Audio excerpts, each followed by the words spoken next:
গ্রামে আসলেই তো শুধু সামনে ফল চোখে পড়ে, বিভিন্ন রকমের ফল, এ ফল ও ফল সামনে দেখতে পাই। এই যে আমার সামনে এই যে পেঁপে দেখতে পাচ্ছ, ছোট্ট একটা গাছ, কি সুন্দর পেঁপে ধরেছে। এই যে এই পেঁপেটা কত বড় দেখতে পাচ্ছ।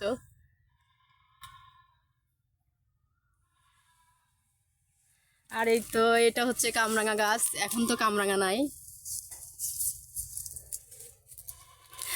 আর এই যে কদবেল গাছ,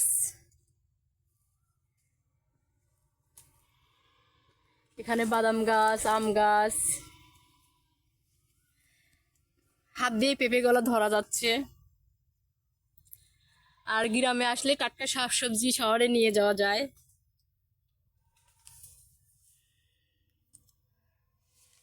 দেখো গাছটা বেশি মোটা না, এতটুকু চিকন চিকন একটা গাছ।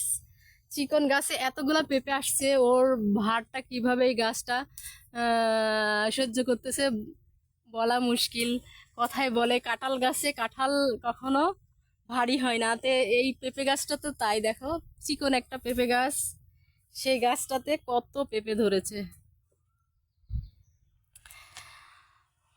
তো সবাই ভালো থাকবে, আল্লাহ হাফেজ।